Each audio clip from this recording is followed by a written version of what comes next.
नमस्कार साथियों, कैसे आप लोग? आशा आप लोग अच्छे होंगे। फ्रेंड्स देखिए, 10 राज्यों में जो विधानसभा के उपचुनाव हुए थे उसका फाइनल रिजल्ट मैं आपको बता देता हूं। राजस्थान की 3 सीट, मध्य प्रदेश, कर्नाटक, तेलंगाना, उत्तराखंड, नागालैंड, मिजोरम, गुजरात, महाराष्ट्र और झारखंड में विधानसभा के उपचुनाव हुए थे।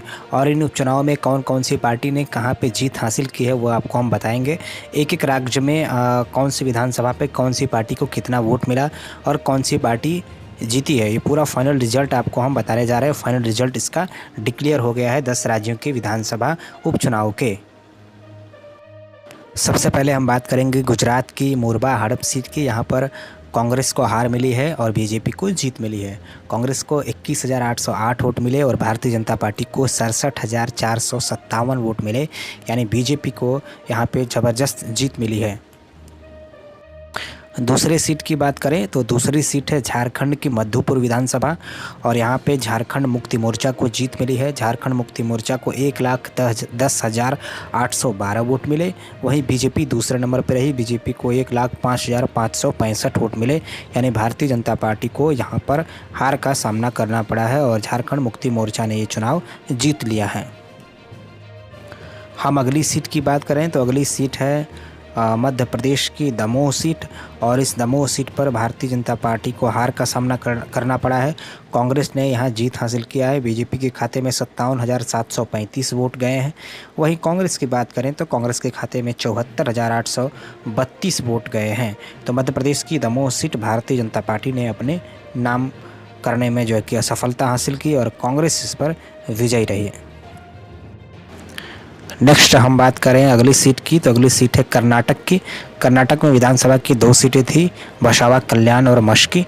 बसावा कल्याण की बात करें तो देखिए इस सीट पर यहाँ पर बीजेपी को जीत मिली है। कांग्रेस को 50,383 वोट मिले और बीजेपी को 71,012 वोट मिले।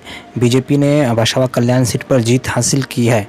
वहीं हम दूसरी सीट की बात करें तो दूसरी सीट है मस्की और कर्नाटक की मस्की सीट पर कांग्रेस पार्टी ने जीत हासिल की है। कांग्रेस के खाते में 86,337 वोट गए। वहीं भारतीय जनता पार्टी यानी बीजेपी की बात करें तो बीजेपी के खाते में 55,645 वोट गए। तो इस तरीके से कर्नाटक की 2 सीटों में एक सीट जो है कि कांग्रेस जीती और एक सीट बीजेपी जीती। नेक्स्ट हम बात करें अगली सीट की तो अगली सीट है महाराष्ट्र की पंढरपुर और यहाँ पर भारतीय जनता पार्टी और एनसीपी में कांटे की टक्कर रही और बीजेपी ने ये सीट जीत ली है। बीजेपी के खाते में 1,09,450 वोट गए। वहीं एनसीपी के खाते में 1,05,717 वोट गए। तो महाराष्ट्र की पंढरपुर की सीट जो है कि भारतीय जनता पार्टी ने जीत लिया है। हम अगली सीट की बात करें तो अगली सीट है मिजोरम की सरछिप विधानसभा और मिजोरम की सरछिप की बात करें तो इसको जोराम पीपुल मूवमेंट यानी जेडपीएम ने जीता है और जेडपीएम के खाते में 8269 वोट गए और एमएनएफ यानी मिजो नेशनल फ्रंट के जो है कि खाते में 5319 वोट गया है। तो इसको जो है कि जेपीएम ने जीत लिया है। हम अगले राज्य की बात करें तो अगला राज्य है राजस्थान और राजस्थान में विधानसभा की 3 सीटों पर उपचुनाव था, राजसमंद, सहाड़ा और सुजानगढ़।